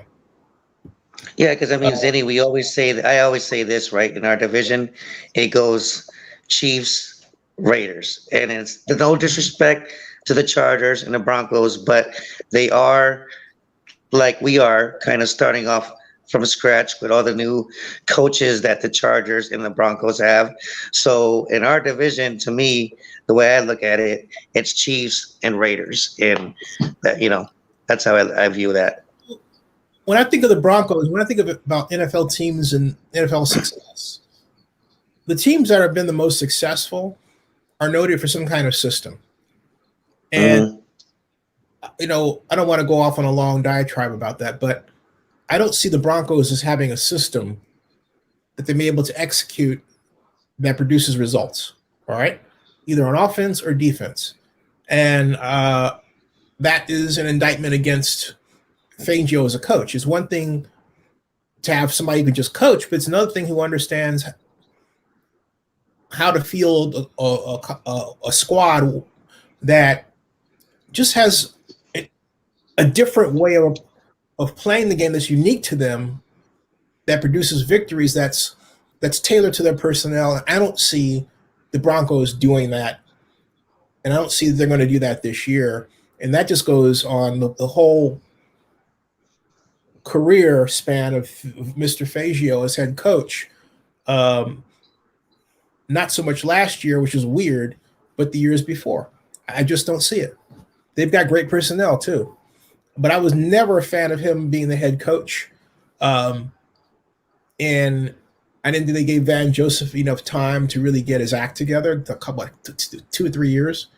And I think Vic is getting a pass for poor performance. Okay. The Eagles, Eagles, Eagles. Oh. Is it going to be Jalen Hurts? I don't know. Or who? Who do you think is going to be at the helm? I don't even. This game. I mean, if it's going to be Jalen Hurts, I think he actually gives the Eagles a better chance to be competitive. I mean, we saw what he did last year. But other than that, I mean, I'm going to give this edge to the Raiders simply because of the Eagles quarterback situation. If I were the coach there with the Eagles, I would definitely start Jalen Hurts, but I don't know if they are or not. So if Hurts does not start, I'm going to say the Raiders, probably going to be the Raiders' first blowout game of the season against the Eagles. They're going to blow them out if it's not Hurts. But if Hurts plays, I still pick the Raiders, but in a closer game. So that's where I look at it. Joseph? Yeah, it's interesting. You know, I don't follow the Eagles, obviously, but you know, at the very least, the indecision of who they're going to play for quarterback might be the reason why they lose, because I don't think they'll be properly prepared for the Raiders. I haven't heard of a great defense from Philadelphia. Having said that, I think with the improved defense, the Raiders are going to come after whoever's quarterback, and I give the edge to the Raiders. As a person who found the Eagles' developments last year intriguing, I'll put it that way. Okay. There is no way that they field a team this year without Jalen Hurts as the starting quarterback. They've got Flacco as backup, and he's going to remain that because he doesn't have the mobility that Jalen does. I think Jalen gives them an edge that the Raiders are going to find difficult to defense against. He's a very fast quarterback who can throw exceptionally well on the run. And he's got the respect of the locker room. That idea that the Eagles need another quarterback or whatever, I think that's the product of a media that may not want a black quarterback of his style, as opposed to the truth, which is they don't have anybody else, okay? And the other truth is that they spent the draft building around him. If the Eagles really felt that Jalen wasn't the guy, they would have brought in another quarterback to be effective, okay? But they didn't do that. They did not do that. They built around him. In fact, yeah, if I could, let's just, if I just type really Eagles NFL draft, NFL draft here, and go over, their picks, and they've got, what do they start off with? The Heisman Trophy winner from Alabama, Devonta Smith. Now, you don't do that unless, you don't do that unless you want to build something around your quarterback, because who did he throw to at Alabama? Hello? Anybody? Waddle? Huh? Who did he throw to at Alabama? I can't remember offhand. Devonta Smith. Oh, okay. Yes, that's right. Okay. I mean, the Heisman Trophy winner. Come on, guys. So, I mean, that's they started out with that. All right. And then round number 2, Landon Dickerson, offensive lineman from, guess the school. Alabama. Yeah. Okay. That's number 2. Number 3, then they go defensive tackle, which is a controversy there. Then number 4, they go cornerback. Then number 5, they go running back. Then they go defensive tackle number 6. Then another defensive end. Then a linebacker. Then a linebacker. And there you go. All right? No quarterback, folks. So again, they had many opportunities to send the signal that they wanted a potential replacement. Well, they didn't do that. That's all I need to know about the Eagles' intent. They're building their team around Jalen, and they intend to go far. So they're going to bring that fast show on turf into Allegiant Stadium, and they're going to give the Raiders a run for their money. But I'll tell you what.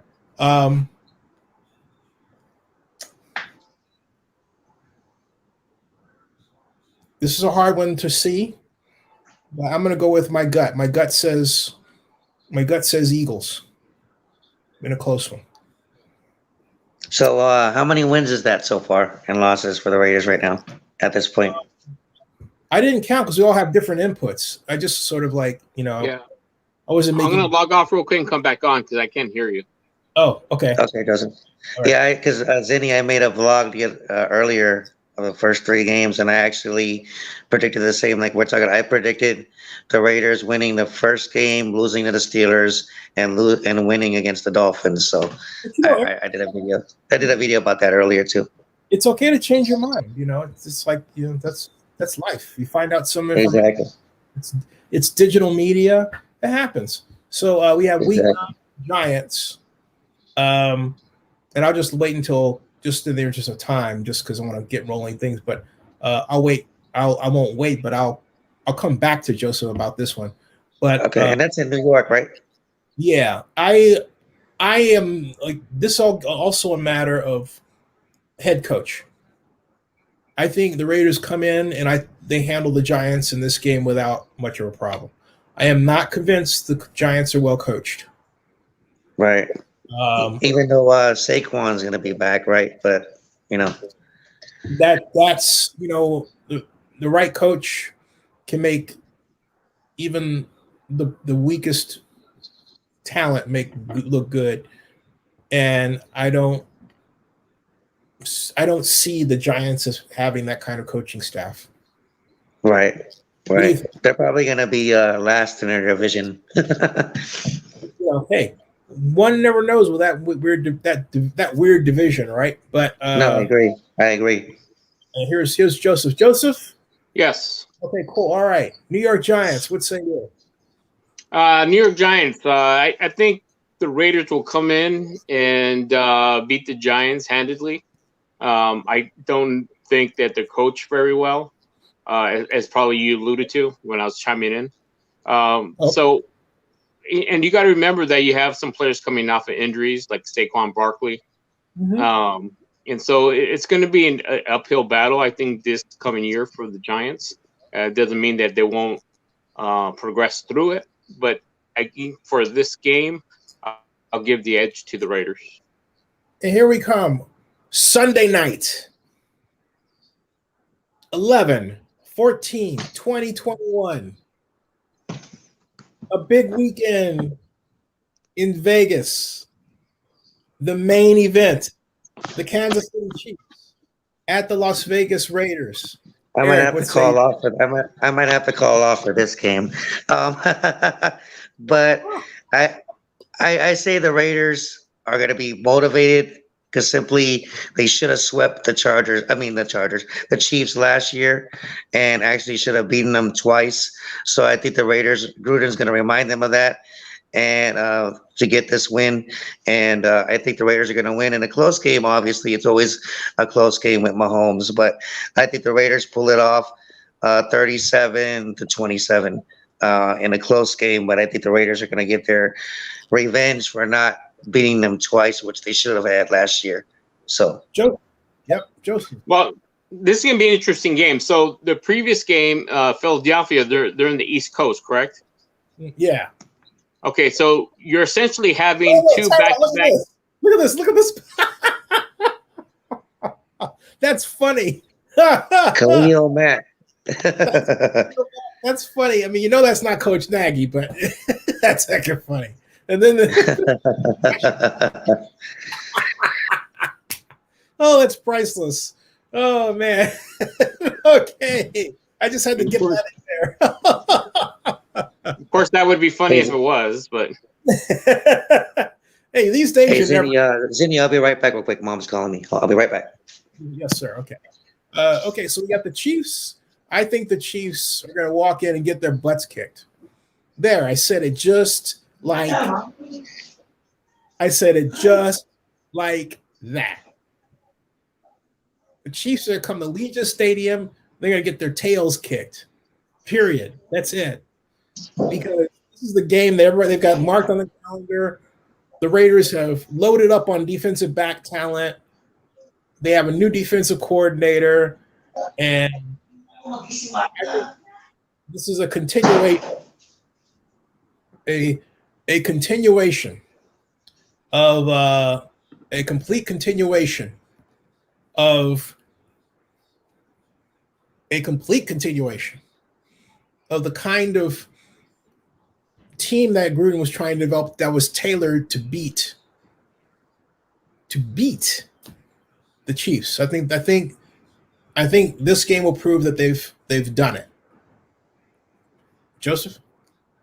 Yeah, I to me, I see this game as a very hard-fought game. Like I said, coming off two East Coast games, there might be some, jet lag there, but that's not an excuse. I think it's going to be a hype game regardless coming into the Raiders Allegiant Stadium. My only hesitation is that I think that the Chiefs are going to be well prepared for this game because they got embarrassed at their house, and they're not going to want that memory to linger on because that's exactly what's going to happen when they come into the Raiders' house. So it's going to be an interesting because I think overall the Chiefs have gotten a little bit better, but if history has told us anything, they can be beaten. The Raiders beat them almost twice, and they got beaten in the Super Bowl. So they're not indestructible.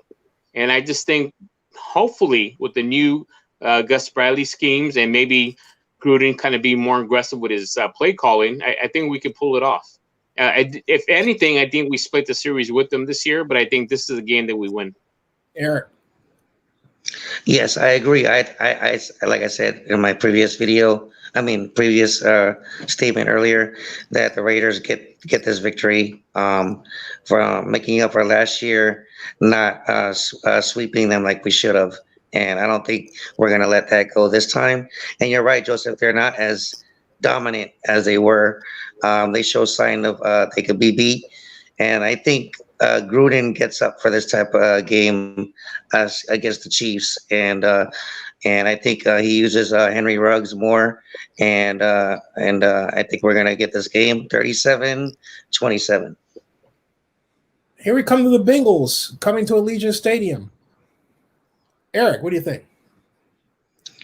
The Bengals, man. You know what? The Bengals. I don't trust the Bengals coaching. I don't trust the Bengals ownership. I just don't know what's going on with that franchise. And I think the Raiders are just another blowout win for them.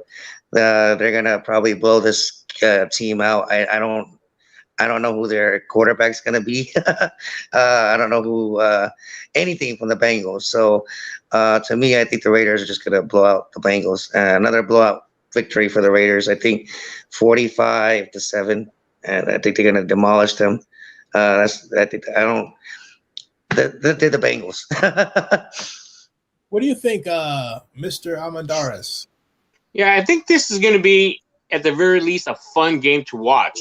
I don't think the Bengals have been a factor in a long time. The fact that you got Joe Burrow and now he got his whiteout from his college days, I think there's going to be some chemistry, but also some rejuvenated excitement that the Bengals haven't had in quite a while. So I do think the Raiders will win this game, but I think it's going to be a fun game to watch, and it'll be an exciting game to watch. I am not. He's coming off that injury too, though. Burrow is so. Yeah, he's coming back from that fine. I'm not. It's not Joe Burrow that is my focus. It's simply the coaching. I am not a fan of Zach. I'm just not. And his game plans make little sense to me. Like, for example, in 2019, when they came to play us, and he kept using these flat passes, and he kept running the same pass over and over again. It wasn't working. It's one thing to run something and it works, and so you'd run it again. But to run the dang thing 3 times and it doesn't work, all 3 times is stupid.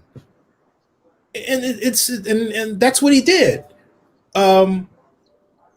He's very pointillist in his approach. In other words, he'll try to pick and probe your defense offensively, but if he has, for example, if he's attacking the off tackle of the defense because he believes that a certain type of block is going to work against our right tackle, he won't necessarily stick with that approach or build around it. You might see that once or twice. He never comes back to it, but then he's going back to something else that doesn't work. So it's his thinking is weird, and it's not effective.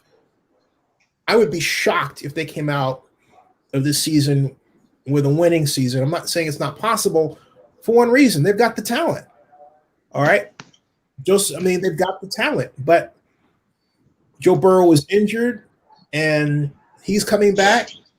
So now you've got this additional learning curve of him not having a full season after, he got injured early on. Remember that?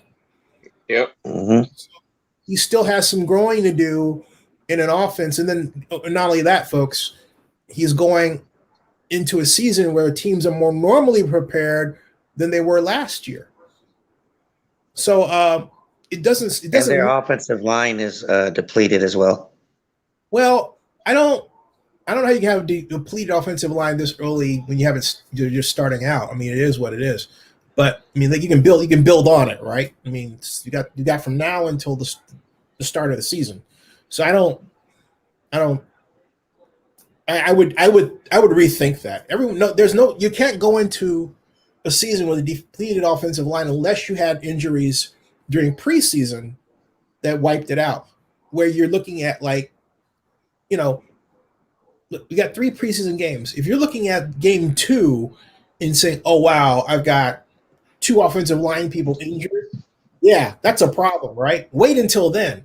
But right now, you can get anybody you need, theoretically. Right. So no, I think I'm going off that because of how Burrow got hurt last year because of a weak offense. I'm saying that because their offensive line has not gotten better.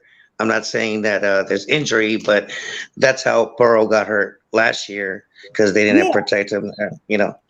But that happened because of their scheme, because of their lousy timing.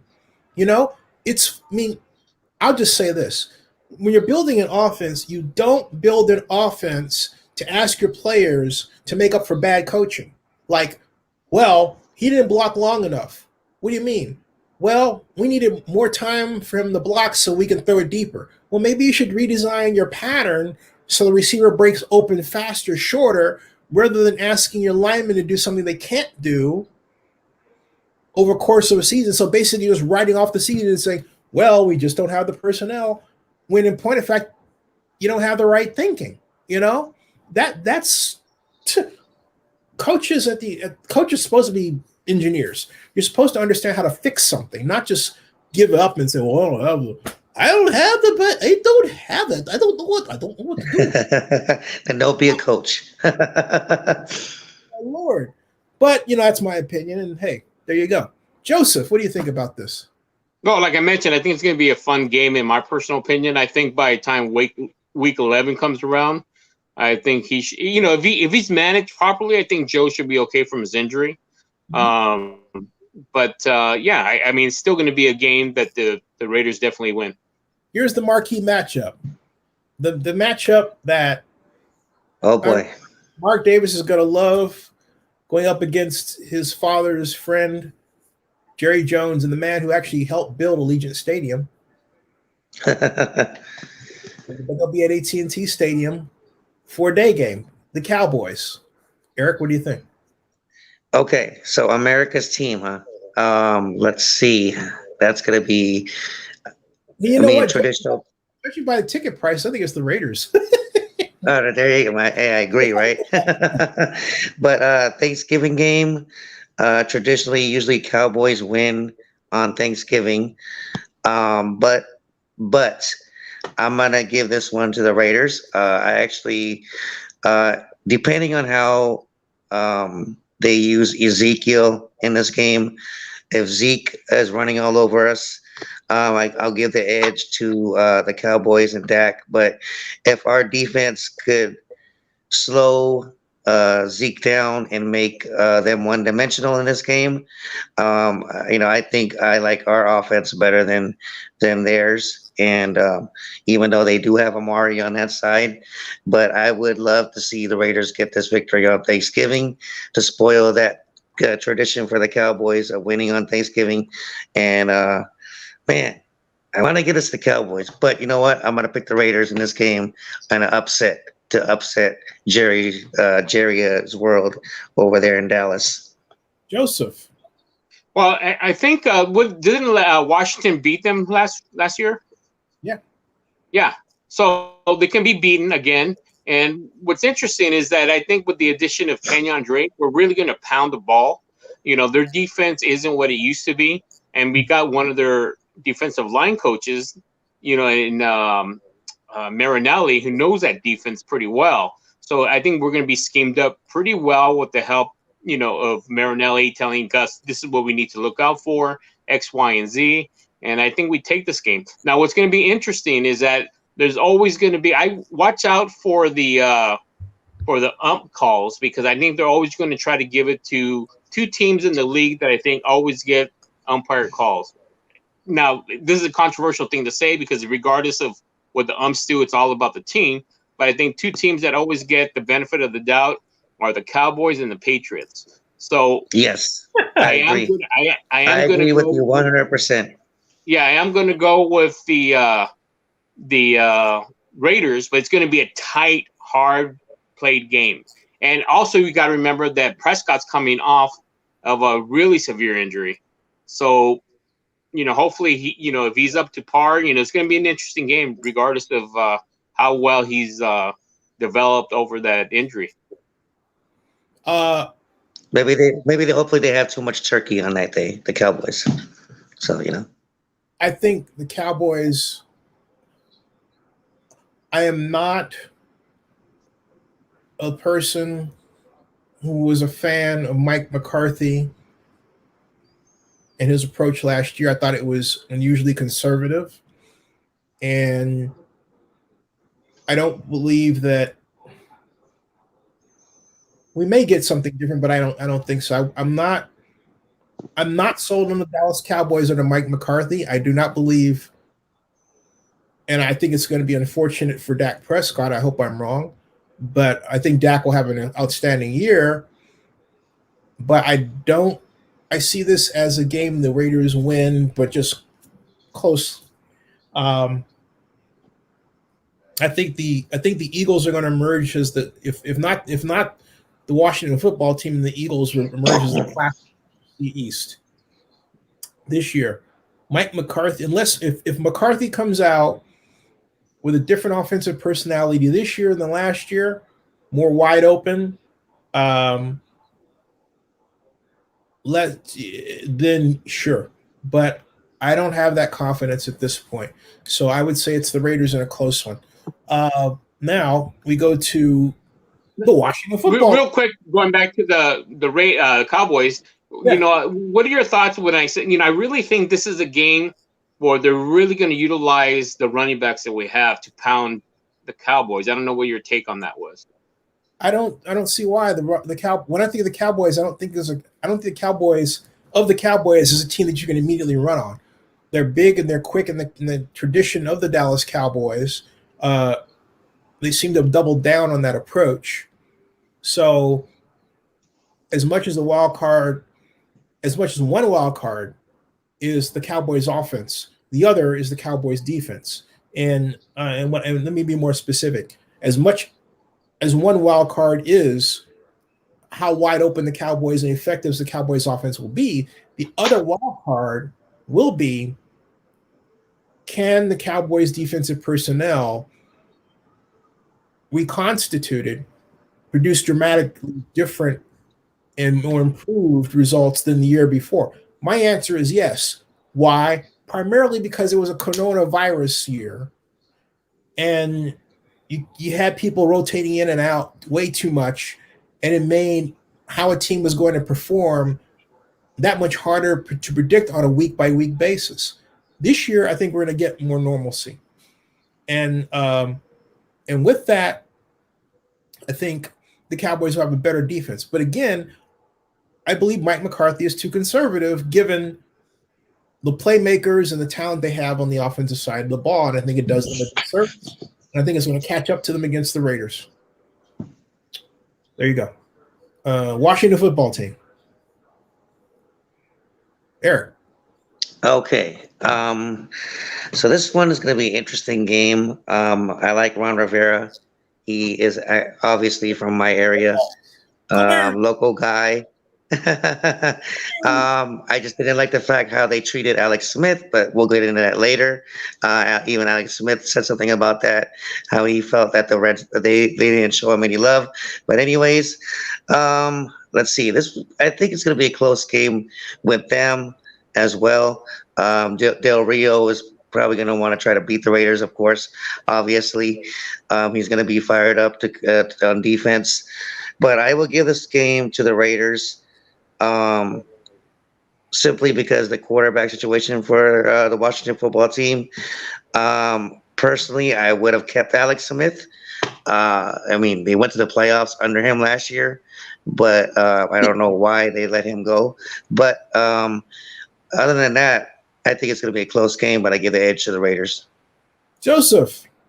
Yeah, I'm going to give a slight edge, and I'll go into detail or some detail. I give a slight edge to Washington. Going back to the previous game, what won the game for the Washington football team against the Cowboys was the defense. And I think Jack Del Rio is really an underappreciated DC. And I think that just like Gus is going to be up for those Charger games, the same thing with Jack Del Rio. He's going to be really hyped up for this Raider game.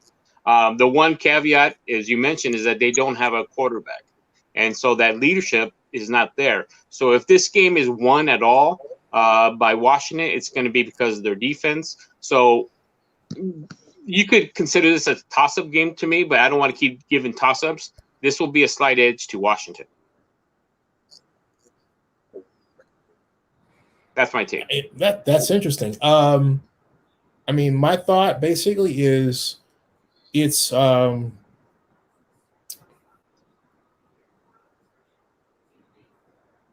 every time I think of the Washington football team, I think of their defensive line.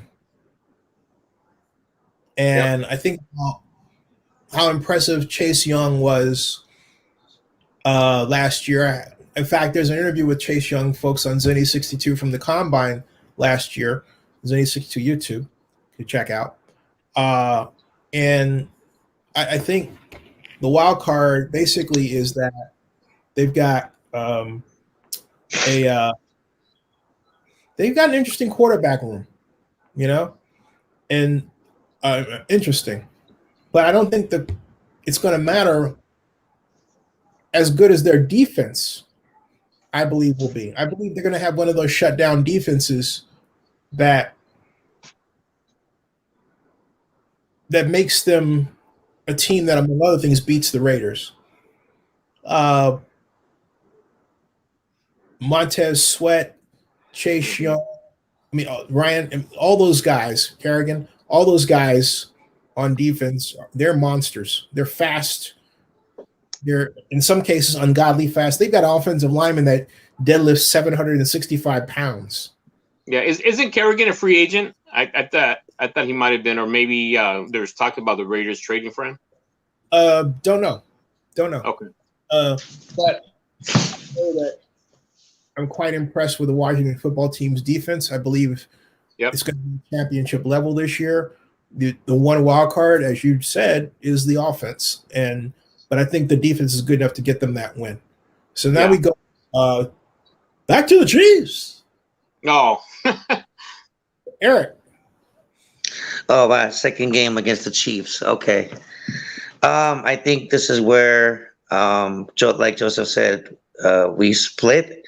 I think the Chiefs are going to probably be motivated to beat us, which we beat them the first time. So again, it's always a close game between the Chiefs. But I give this one edge to the Chiefs, the second game, simply because I think they're going to be motivated to not get swept by us. But I would be happy if we would sweep them this year. But I would give the second game to the Chiefs. And a close one. Joseph. Yeah, I agree. As I mentioned in the previous game that we played against the Chiefs, I think the Chiefs, I give the edge and I give the win to the Chiefs. I think they're going to be up for this game after suffering the loss at Allegiant Stadium.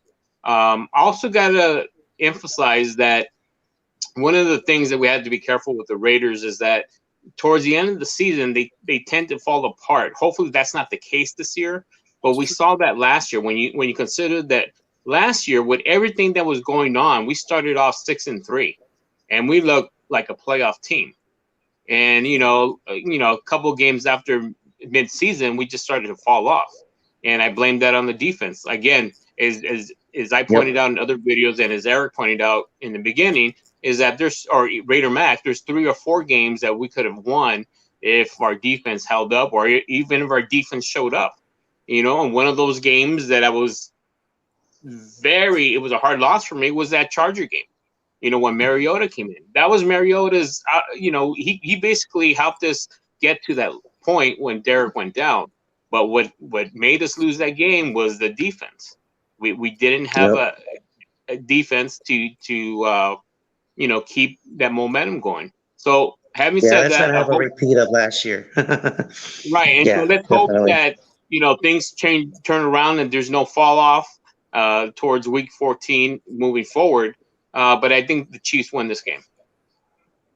And I say this. Raider sweep! And that's hard. And that's hard for me not wanting to say that because I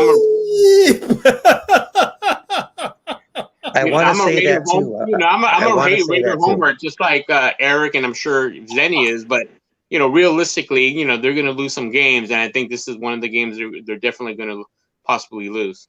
I just think this is a sweet game. Well, great. I'm happy. I hope you're right. The reason I say that is because I believe that the Raiders have spent 2 years trying to structure their defense to stop the Chiefs. And I think this is the year they do it. It doesn't mean it's effective against other programs, but against the Chiefs, I think this is the year they've got their number. Now, here's the team they really need to worry about, the Browns. Eric, what do you think? Yes. Oh, man, Baker Mayfield. Okay, let's see. This is going to be a tough one. This one's in Vegas, right?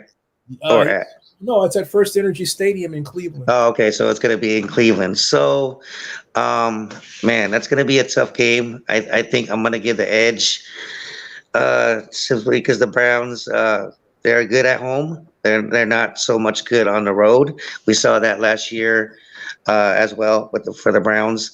So I give a slight edge simply because they're in Cleveland, and but in a close game. All right. What do you say, Joseph? Yeah, so this for me is going to be my first back-to-back loss. I see the Raiders coming in, playing a good game, but I think they're going to lose against the Browns. I'm not a fan of Baker Mayfield, but I think he's going to step up for this game. He knows the reputation of both teams, and I think that they have that crowd behind them. It's going to be a well-played game. And I think the Browns are going to look like a potential playoff team this year. So if not a playoff team, so I think that they're going to be in the mix for the playoffs, and I think they win this game, at least by a touchdown. This is another toss-up game for me because it's week 15, and I believe that both the Raiders are going to be competing for playoff spots, and they're going to bring out their best schematic artillery and I believe the Browns are kind of a team that in a weird way kind of matches up well with the Raiders in different ways. So it's hard for me to see a clear winner out of this one. So I'm going to say toss-up, week 15. Now we get to the Donkeys, week 16. Eric, what'd you say about the Donkeys? Okay, to go off my first point, I say the Raiders are going to another blowout win against the Broncos.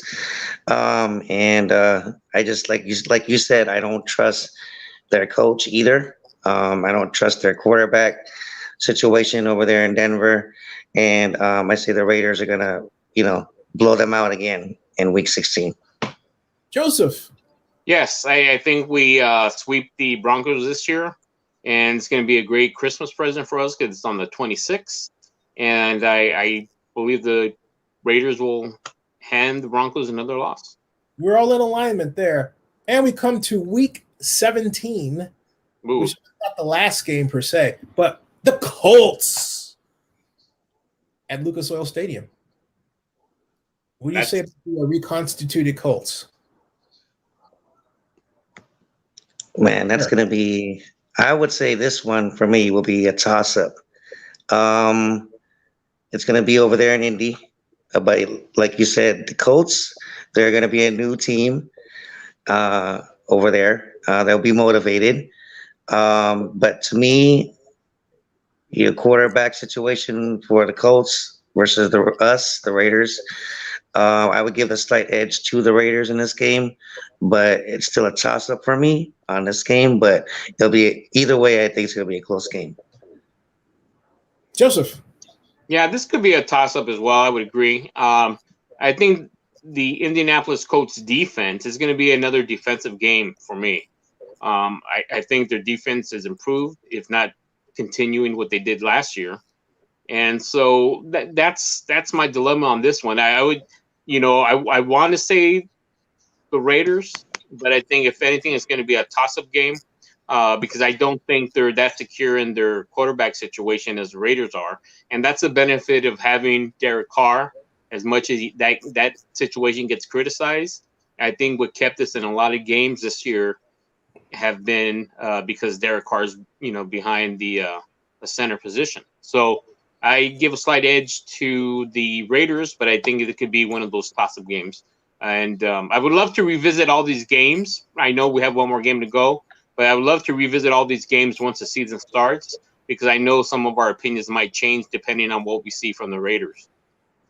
Well, this is the AFC South, and I have a feeling that if you consider this is the Colts, the Jaguars, and the Titans, and I have a feeling out of that group, where things are going to go. The Colts, this contest is going to be more to the Colts than the Raiders at that point, because the Raiders will have swept the Chiefs.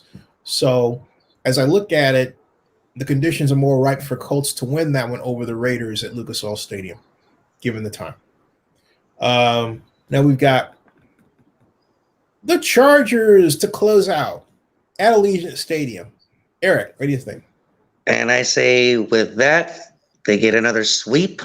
They sweep the Chargers in this game, making up for last year not beating them twice as well. And like Joseph's shirt says, we're probably in another blowout.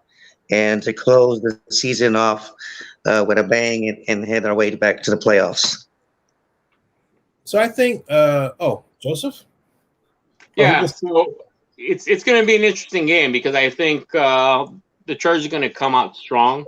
I think they'll be fighting for a playoff position. Now, the one advantage I think is that last year, regardless of how bad our defense was, we never saw Herbert play in action. Now we know, right? We know how he performs, how he's going to look like, and I think we'll be better prepared, especially after winning that Monday Night Football game. But also, again, we have Gus Bradley.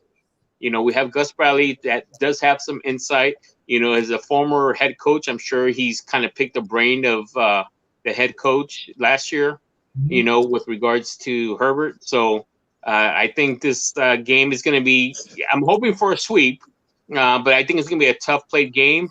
But being the Raider homer, I'm going to go for the Raiders. I'm going to pick the Raiders mainly because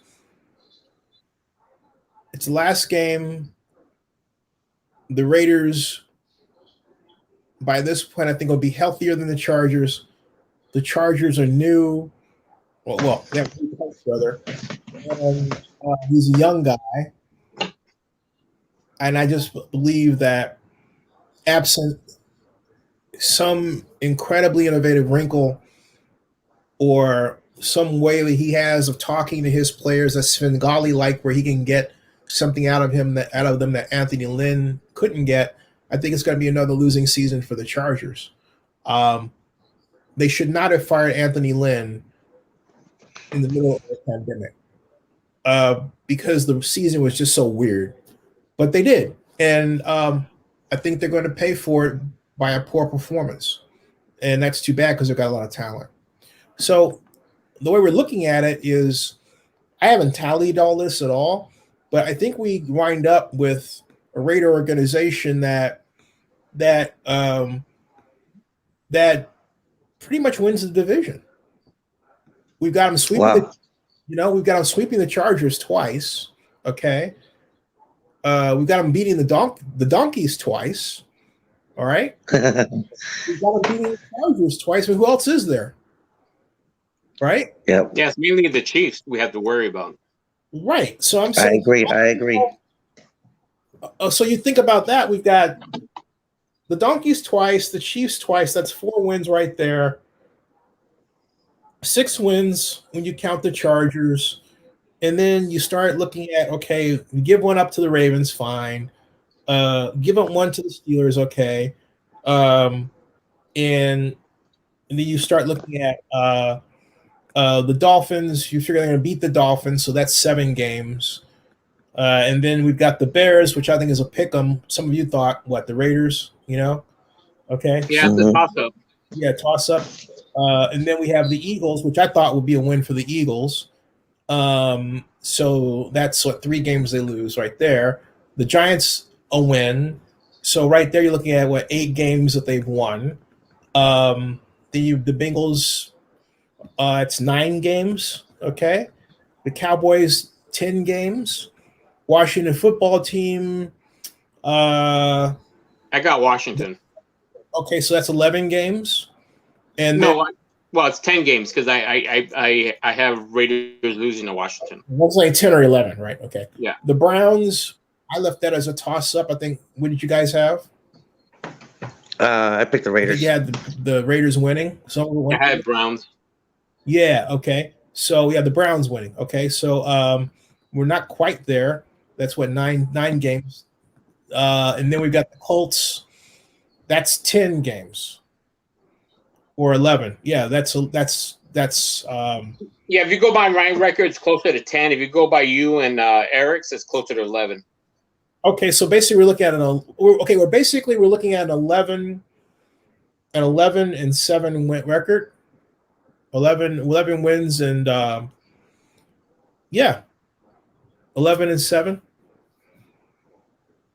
11-6. Well, don't forget the bye week. So we play 17 games. 11-6 is what I meant to say. 11-6. So you're looking at 11-6 record, which is not bad, and should definitely moving forward. That's definitely moving the right direction, other than going backwards. Yeah. So now, if they don't follow that model, you really got a problem. Exactly. We got to send this video to Gruden right now. Exactly. Yeah, exactly. Well, folks, now the whole wrinkle in all this is if Aaron Rodgers goes to the Broncos, because I think he has the capability to win some games just on will itself, and basically he's his own coach. Hey, but I just found out this though. If the Packers don't trade Aaron Rodgers by June 1st and Aaron misses games, he will be fined, I think, $50,000. So if it comes to that point after June, when he starts getting fined for not showing up, then that's why I say he's going to be in Green Bay, because he's going to be fined for not showing up. Aaron Rodgers ain't going nowhere. I think that's a basic non-story that was created to help ESPN make some money because they've laid off so many people. Aaron Rodgers ain't going nowhere. Period. He just wants control. That's what it is. He wants control. Whatever. According to sources, that he was never, no one ever consulted him with what what direction the Packers should take. And if he's your Hall of Fame quarterback, you would think you would include him in at least a conversation. I think that's a respect. Totally. Yeah, I don't think it's a money play at all. It's definitely a respect play at this point. Well, they didn't treat Deshaun Watson like that. But I really think that a lot of that, frankly, is manufactured media at a time when media is in trouble, at least traditional media, okay? And you're right, because we haven't even heard from Aaron Rodgers himself yet either. So no, I don't think you are going to hear from him. I did hear from Adam Schefter, and he said something I thought was ridiculous, where he basically said, well, it's based on, people I've talked to over time. Well, You mean to tell me we're at the point in our society where we're letting mainstream media get away? And then yet if I do it, it's like, oh, okay. So forget it. I'm not buying it one bit. I don't think there's anything going on with Aaron Rodgers and the Packers that didn't go on the year before that, or the year before that. You know, and basically what Adam Schefter said was just code word for I made it up. Which is exactly. So why give him a pass? So I'm not going to say I don't believe it. I have nothing against it. Oh, he should honestly have lost his job for saying that. But you know, you never know. It might be like Zennie said. It might be ESPN that told him to do it. They did. Oh yeah, true. They did it because what they did was they created news, knowing that, and then they basically doubled down on the fakeness by saying it was fake to create more news out of the fakery. That's what they did. Anyway, yeah, every media outlet's covering it, even to this day. Like that's a valid point that they made. Oh, and you know what, too, Zinni? If Stephen A. Smith said something like that, everybody would be hating on Stephen A. Smith right now, too. Well, guys, it's been 2 hours. It's almost 2 o'clock in the East. Stick around backstage, folks. All right. Hey, everybody. Thank you for sticking around. Sean has contributed $60. No, thank you, Sean. We really need that. Yeah. Thank you, Sean. All right. Subscribe to Zennie62 and bookmark oaklandnewsdown.com. That ends this broadcast. All right.